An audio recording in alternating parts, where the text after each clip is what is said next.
making modak saran is very easy. I took out 2 bags of 350 grams of um, grated coconut out of the freezer yesterday night, and then today morning it and kept it in the fridge, and then now it was all ready to make the saran.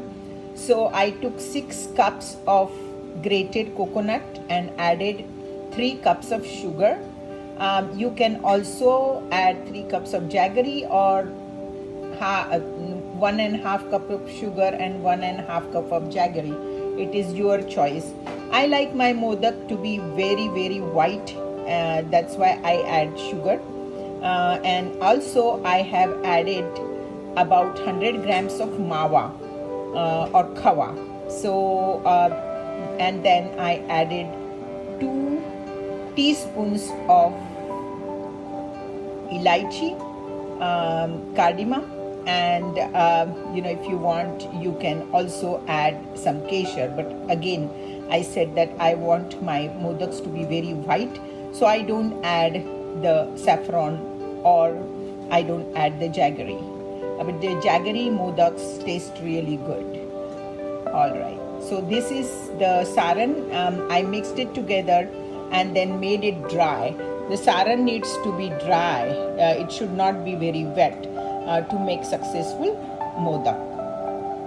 Modaks are also made out of frying. I mean, last time we saw the steamed modaks, but modaks can be also fried. And to fry modak, many people make it out of maida. But I have started making it with just regular roti atta. So I have this atta, which is regularly how I make it for my roti. Not too thin, not too thick. Regular roti atta you can take. And this dough is like soft. I put a little bit more oil while kneading the dough, so it's really nice and soft. And I waited for half an hour, so the elasticity of the dough becomes more when you kind of wait for half an hour. So I have waited for half an hour, and then I just took a small part of that dough, and I'm going to just roll it. It's really easy to make modak out of this dough. So I just rolled them, rolled in a puri, and then held it on my hand. And with the same method, 2 fingers on this side, 1 finger on this side, and I have started making pleats, like we make sari pleats like that. I have started making the pleats, every a little. I'm like leaving 1 thumb distance in between the pleats, and I made these pleats.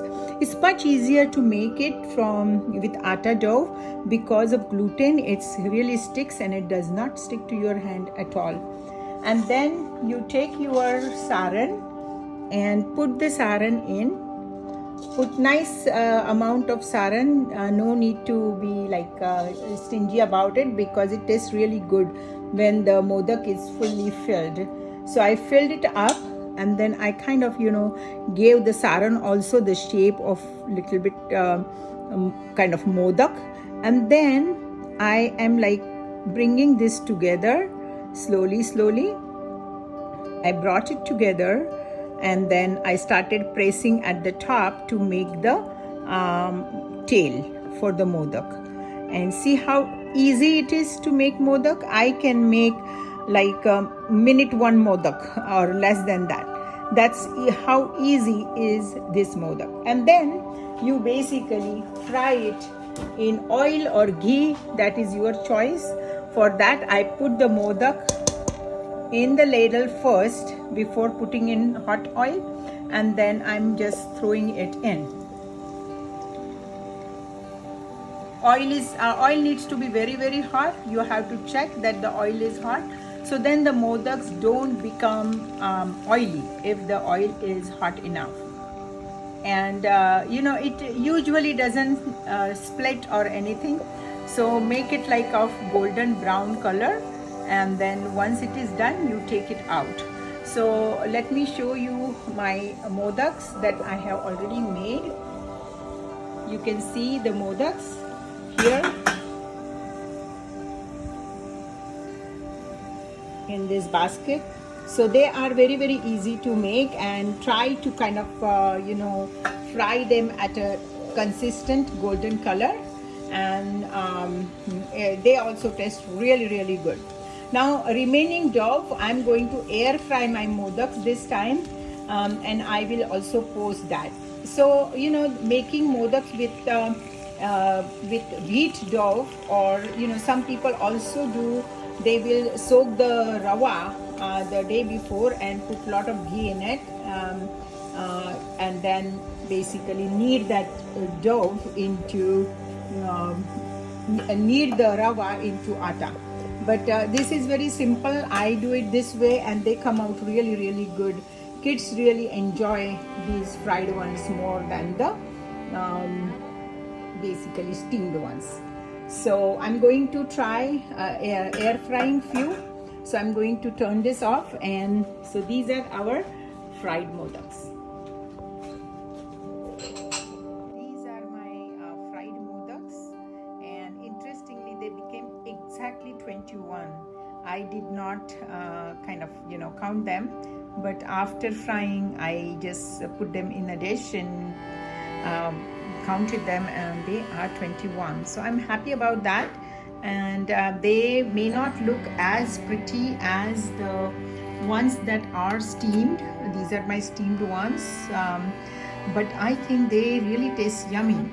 So I also want to have kept some in air fryer, and I think they also are looking very good. So it's another way to do modaks. Kind of see it through the air fryer window, and I have turned them around, and they are going round and round. And I think it is going to work. They will be a little bit less brown than my regular modaks, but I think they're going to be pretty good. Not fried, which is fantastic.